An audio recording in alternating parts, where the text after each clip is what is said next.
Hello hello, la suite des vidéos vibrations. Alors pour celle-là, j'ai décidé de la séparer, en fait, de faire 3 vibrations au lieu de 2. En fait, ce que je voulais, c'est mettre les luminaires ensemble.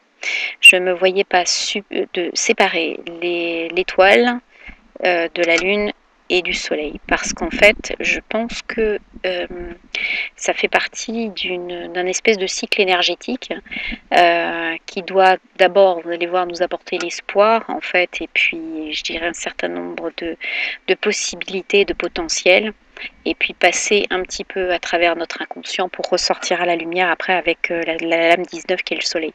Donc on va voir ça au fur et à mesure, mais voilà, il m'a paru cohérent de laisser les 3 ensemble. Alors, une fois que ceci est dit, on va passer donc à la lame 17 la 17e lettre de l'alphabet hébraïque, c'est le P. Le P, c'est la bouche, c'est le verbe. On dit que dans l'univers, le verbe est créateur. Je pense que tout le monde a vérifié que c'était vrai.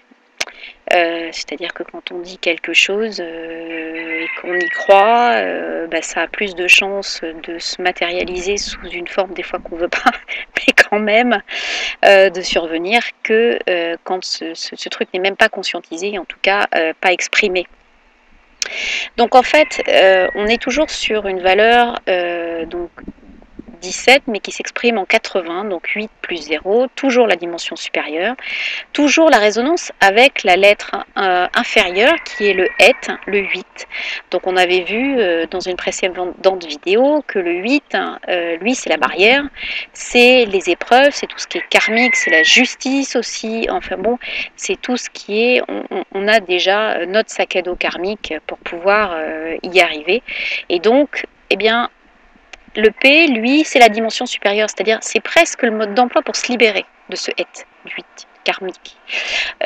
On exprime les choses, on dit qu'on veut s'en sortir, on exprime la volonté et l'intention, c'est surtout l'intention, hein, on sait bien qui va faire la différence, et donc on exprime cette idée et cette volonté.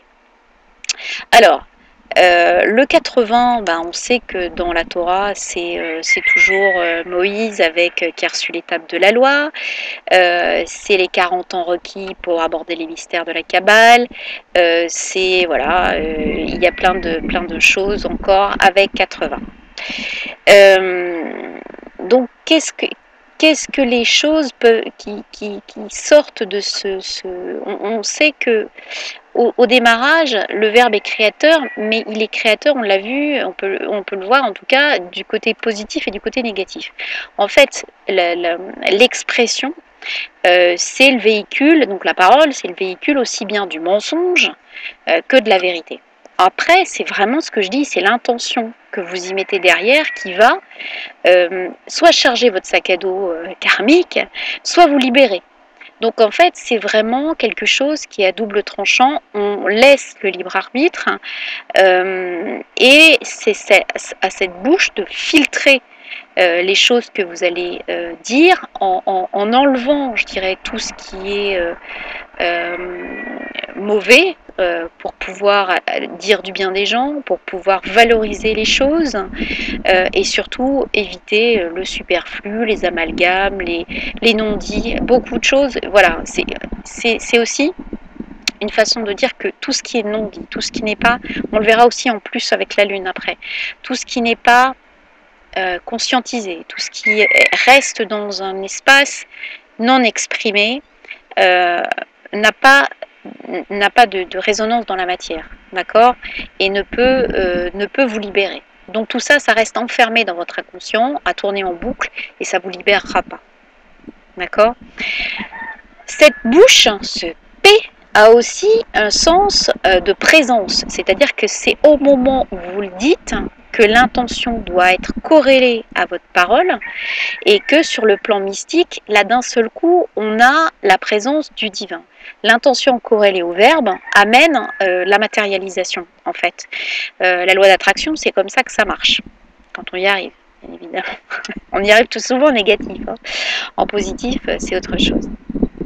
La lettre donc P, selon dans le Zohar, c'est assez intéressant parce que quand elle s'est présentée devant le Saint béni soit-il, elle lui dit maître des mondes, que ce soit ton désir de créer le monde avec moi, car la rédemption que tu as préparée pour le monde est signifiée par moi et sa délivrance. Ainsi suis-je parfaite pour créer le monde. Et en fait, il lui dit, mais tu conviens, mais un péché caché est signifié par toi, comme le serpent qui détruit la tête, est enroulé autour de son corps, comme une personne coupable, et sa tête inclinée, et cependant sa main étendue. Donc en fait, cette lettre a voulu présider à l'alphabet hébraïque, à la création plutôt de l'univers, et elle a été écartée parce qu'il y avait chez elle une propension à dire le mensonge et en tout cas à ne pas être dans la vérité. Voilà. Donc ça, c'est le verbe créateur. Qu'est-ce que ça a comme rapport avec notre tarot de Marseille et l'étoile? Alors, notre tarot de Marseille et l'étoile, il vibre en 17. Donc on est sur du 1 plus 7 égale 8. Donc on est toujours dans la vibration 8. 8, je rappelle, c'est la justice. On est encore sur du karmique. Hein. La justice qu'on a vue avant, donc qui vraiment est une lame statique et qui amène, je dirais, une justice karmique, une justice divine. Ici, on est devant une lame très douce, en fait, qui est une femme nue, un genou à terre, qui renverse 2 cruches rouges dans un fleuve ou en étang bleu. Donc on est d'accord que le rouge, c'est toujours l'action qui vient alimenter la connaissance. Donc attention, on est vraiment déjà dans de l'expérimentation. C'est vraiment l'action qui nourrit l'expérience. D'accord? Et c'est une lame donc de vie. Au-dessus, vous avez des étoiles, d'accord? 3 d'un côté, 3 de l'autre, et 2, dont une plus grande au milieu. Donc il y a 8 étoiles. Donc 8, rapport à notre vibration de 8, rapport à notre justice, rapport. Et à chaque fois, vous avez de l'acquis spirituel en plus grand nombre par rapport à de l'action et de la connaissance. D'accord? La signification de cette lame, en fait, c'est que on est vraiment sur on reçoit des choses du ciel. C'est une lame de vie aussi. On a dans le fond, on a un oiseau sur un arbre, on a de la végétation. Donc tout ce qui est ressenti comme étant, je dirais, des vibrations, qu'elles viennent du ciel ou qu'elles viennent de la terre avec ce petit oiseau ou même de l'eau, c'est des choses qui doivent alimenter notre expérience. Donc on est vraiment sur de la mise en place de l'expérimentation tous azimuts, du ressenti de l'intuition, et vraiment on est sur de l'harmonie, on est sur de la paire, d'accord? Les étoiles sont en nombre pair, il y a 2 arbres, 2 cruches. On est donc sur quelque chose qui doit intégrer aussi, harmoniser, équilibrer toute forme de dualité, qu'elle soit dans les étoiles ou qu'elle soit, je dirais, sur Terre, dans la matière. Le sol est jaune, c'est un acquis également spirituel. On est aussi sur de la protection. On est sur ces étoiles qui brillent, c'est la protection de l'au-delà. C'est de l'espoir, c'est-à-dire que en matérialisant cette action dans la connaissance, on va sur de l'espoir d'aller mieux, on va sur de l'espoir de l'harmonie, on va sur je dirais, un nouvel équilibre, donc il va amener d'autres situations qui seront beaucoup plus douces. Donc il y a un certain optimisme dans cette lame. Certains y affectent aussi une impression de durée ou de timing dans l'année, plutôt l'été, ou plutôt quelque chose qui va arriver. C'est pas quelque chose qui est encore là, c'est quelque chose qui est dans l'harmonie. C'est le destin. C'est donc l'expérience des situations vécues alimente notre destin. Il se corrige, il se modifie. On se dirige vraiment sur le bon chemin. D'accord?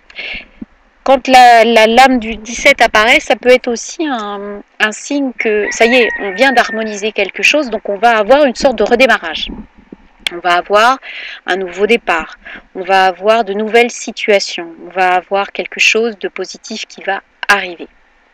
Donc on est vraiment sur, comme P, en face avec notre tarot, on est sur de la matérialisation, de l'harmonisation. On est sur un espèce de choix de chemin.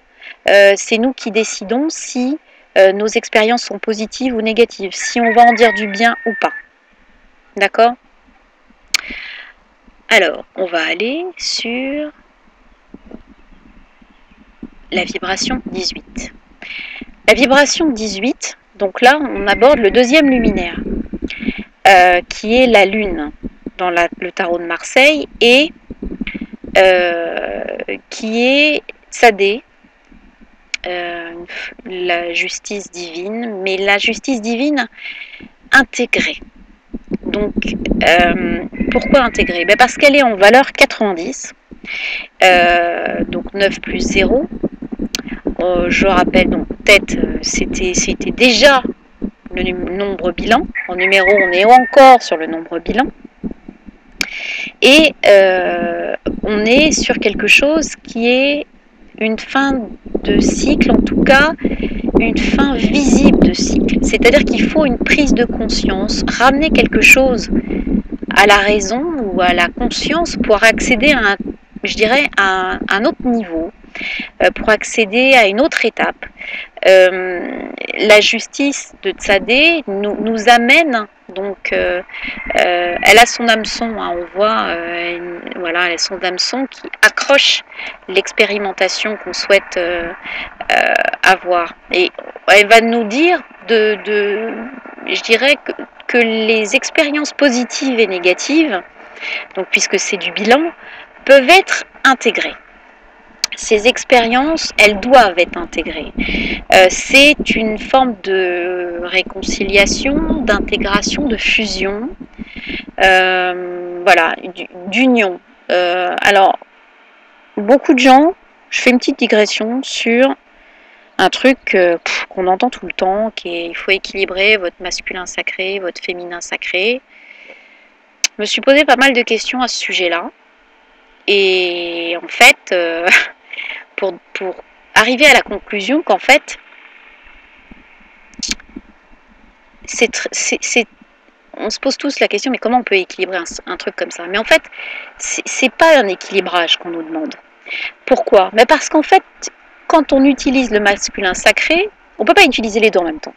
Le masculin sacré, quand on est en action, on n'est pas en réceptivité. Il faut choisir. Soit on est dans l'un, soit on est dans l'autre. Donc de toute façon, quand on est, quand on agit, on ne peut pas équilibrer. Et peut-être que vous êtes dans une vie où vous n'avez pas le choix que d'agir. Vous n'avez pas le choix que de rester en réceptivité.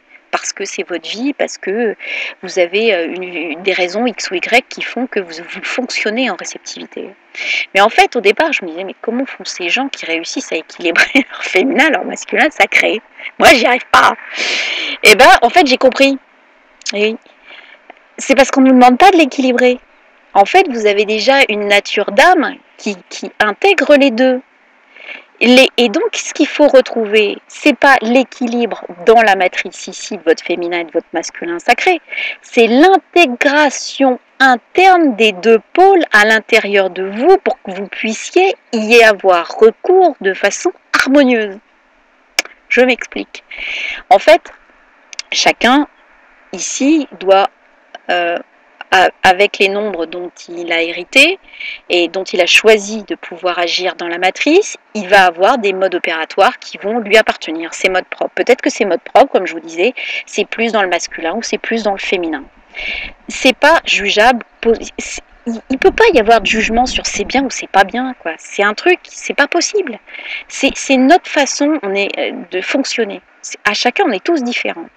Par contre, ce qu'on doit bien comprendre, c'est que on a vraiment la possibilité d'intégrer les deux en nous, à notre juste mesure, parce qu'on doit pouvoir y avoir accès, parce que notre réceptivité, si petite soit-elle, doit pouvoir intervenir pour nourrir l'action qui viendra après.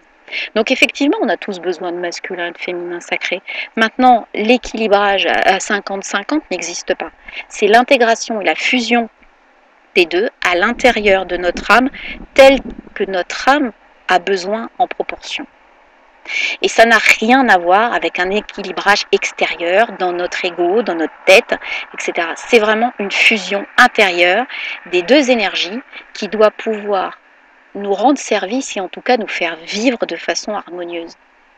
Voilà, c'était juste une petite digression. À l'occasion de Tsadé, qui justement demande cette intégration. Tsadé ne demande pas, c'est l'union, le mariage du féminin et du masculin. Et Tsadé, en fait, c'est ça qui m'a fait tilter un jour. Tsadé ne demande pas l'équilibrage. Il ne demande pas à ce qu'on remonte la réceptivité quand on est trop dans le masculin sacré, ou l'inverse. Il demande qu'on intègre de façon harmonieuse et qu'on unisse les deux à l'intérieur. Et je pense que ça fait toute la différence parce qu'en fait, on a tous des âmes différentes, de nature et d'essence différentes, et que on n'est pas des méganes de chez Renault sur la chaîne, quoi. On peut pas équilibrer au niveau des portières, on n'est pas tous pareils, enfin je veux dire, c'est pas possible. Donc voilà, c'est ça que Tsadé dit ça. Tsadé nous aide à reconnaître cette justesse d'intégration de nos énergies à l'intérieur pour retrouver ce qui fait notre âme à l'essence en fait.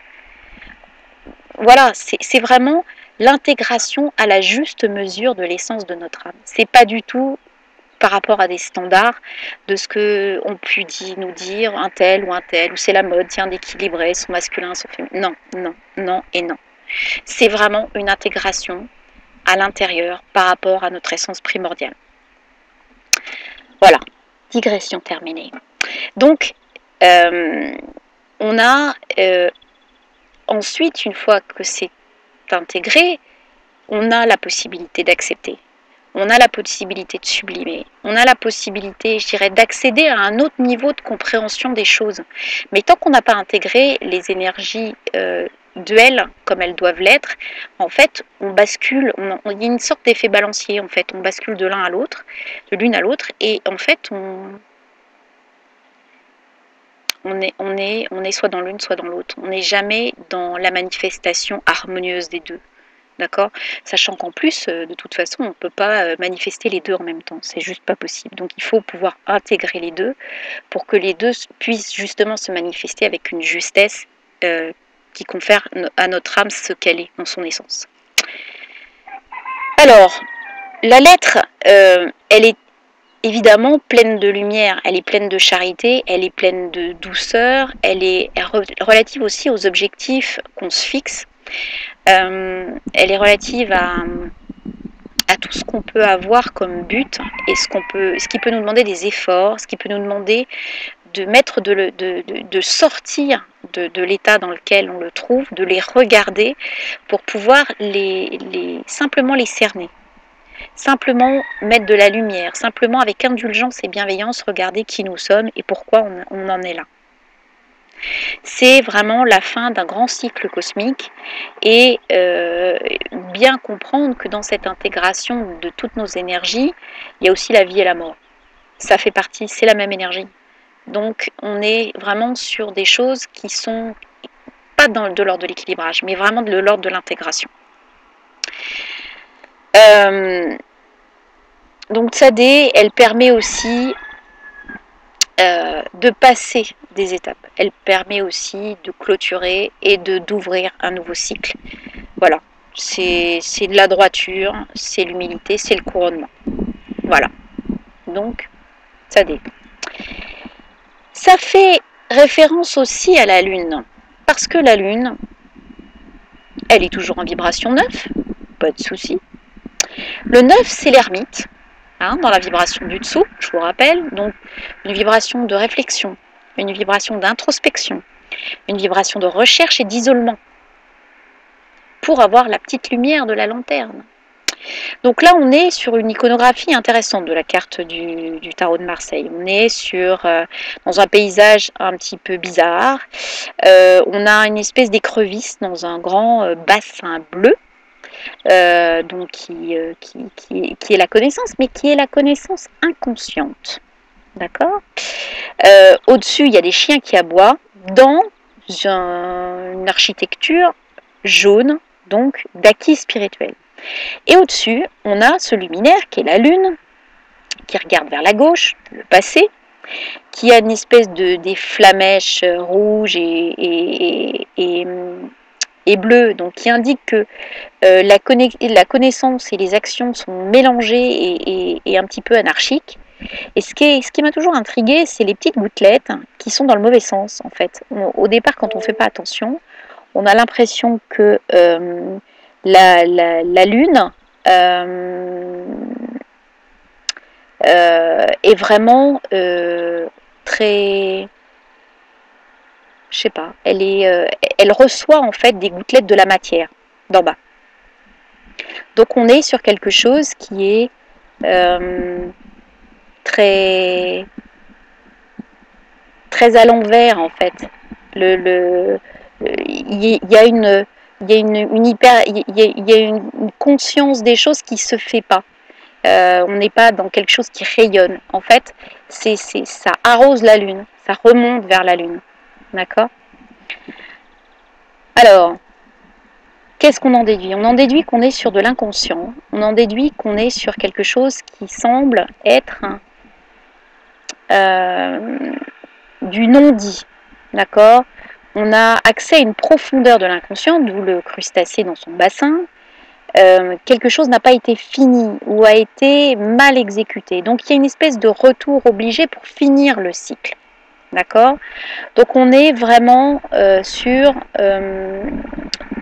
quelque chose qui est inachevé, qui demande à être clôturé, mais il va falloir revivre une situation pour pouvoir vraiment conscientiser les énergies qu'on avait mis dedans. Donc évidemment, quand elle est mal aspectée, entre guillemets, on se retrouve à avoir on est complètement baigné dans les illusions. En fait, on est dans le déni, on a des crises relationnelles avec tout le monde.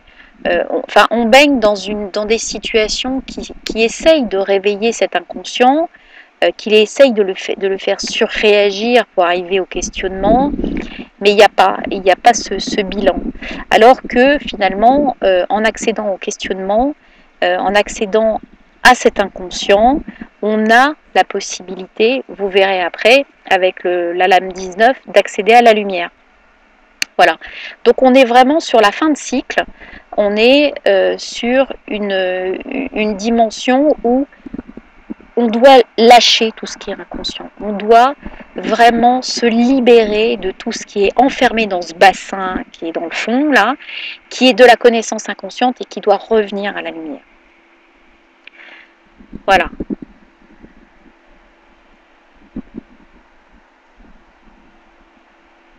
Ça, c'est pour...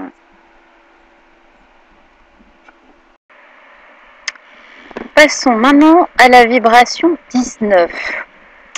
Alors, la vibration 19, c'est la dernière de mes 3 luminaires, en tout cas pour le tarot de Marseille. Et c'est aussi intéressant au niveau des lettres hébraïques. Pourquoi ? Parce qu'on arrive sur Kof, qui s'appelle aussi le soleil de minuit. Alors, c'est assez... c'est son autre nom, donc c'est assez marrant. Soleil et soleil de minuit, on est déjà sur quelque chose de différent. Et là où la valeur énergétique du soleil va être de 19, donc 1 plus 9 égale 10, donc on repasse dans une dimension encore supérieure, on a cette valeur numérique de Kof qui va passer, qui est à 100. Donc 1 plus 0, donc comme était le iode, d'accord ? 1, on était sur du Aleph, donc la première lettre. 0, le iode, fait 10, plus 0. Donc on est maintenant sur 2 dimensions supérieures avec cette lettre Kof, qui est le soleil de minuit, donc qui amène la lumière sur minuit, quelque chose qui est donc qui nous illumine sur l'inconscient. D'accord ? Donc Kof, c'est quoi ? Ben, Kof, en fait, c'est la vraie connaissance. C'est celle qui est, je dirais, issue de l'amour qu'on a pu éprouver une fois qu'on a compris, voilà, en fait, je pense que la connaissance, c'est ce qui reste. Vraiment, c'est bien au-dessus de la foi et c'est bien au-dessus Voilà, c'est une fois que vous savez que l'univers existe, que vous savez que les lois qui règlent l'univers sont immuables et qu'elles agissent comme ça, que c'est bien plus important que la foi où on vous demande de croire. Donc c'est la connaissance. Voilà, c'est comme si on avait quelque chose qui tombe, c'est la loi de la gravité. Je veux dire, la connaissance de votre loi de la gravité, elle remet absolument jamais en cause le fait que ça marche. Donc voilà, on est dans quelque chose comme ça avec Koff. On dit, voilà, c'est cette connaissance intrinsèque à l'intérieur de vous qui vraiment est le socle de votre spiritualité. Donc voilà, c'est, je dirais, la beauté cachée que vous avez vue dans les événements que vous avez vécus, dans les êtres qui vous entourent, voilà, dans les circonstances qui ont été compliquées dans votre existence. Vous avez compris l'enchaînement, vous avez compris pourquoi, vous avez compris pourquoi c'était là. Et donc, en fait, finalement, vous savez reconnaître, vous avez la lumière sur les choses qui se sont déroulées dans votre vie et qui vous ont amené à évoluer. Donc en fait, Koff, c'est vraiment, on est sur de la transmutation, on est sur vraiment de l'amour absolu.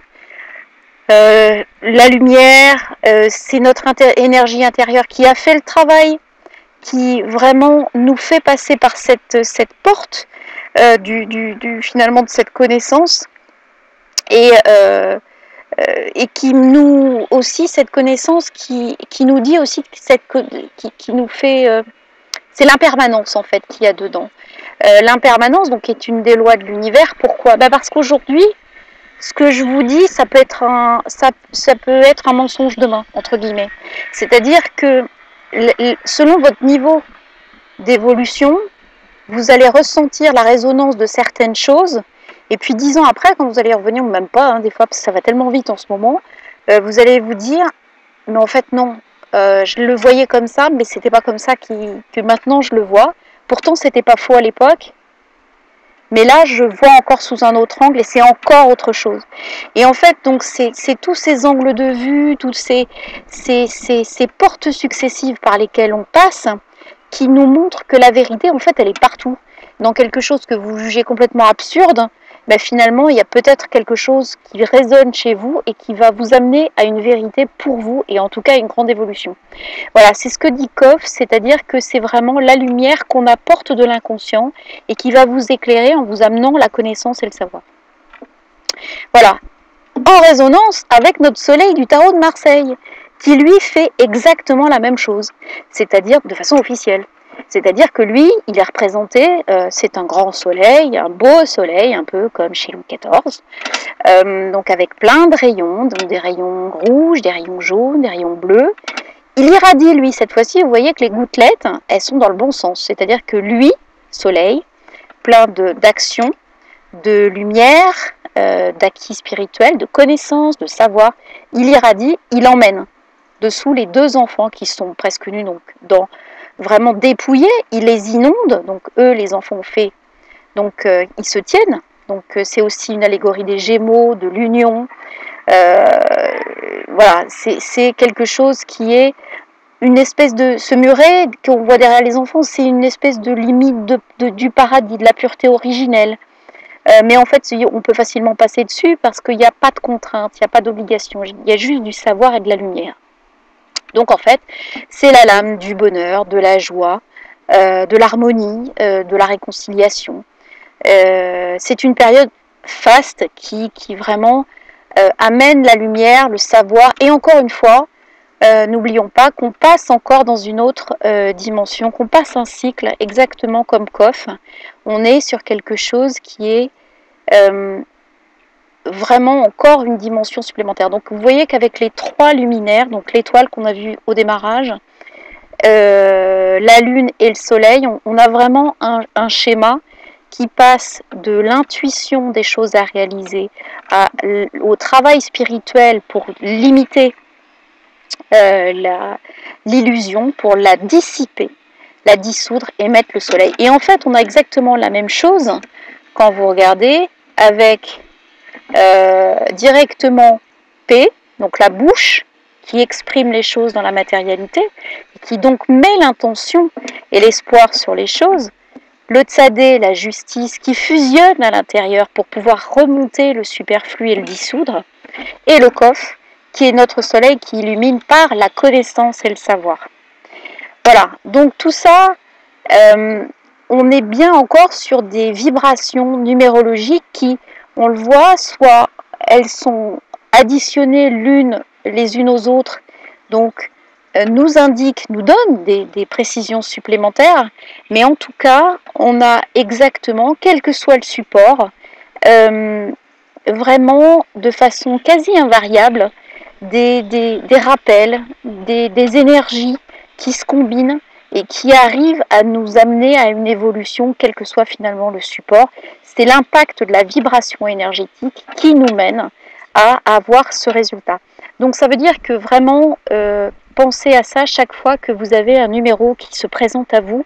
Ça peut être des numéros de téléphone, ça peut être des numéros qui reviennent de porte, de n'importe quoi dans votre journée.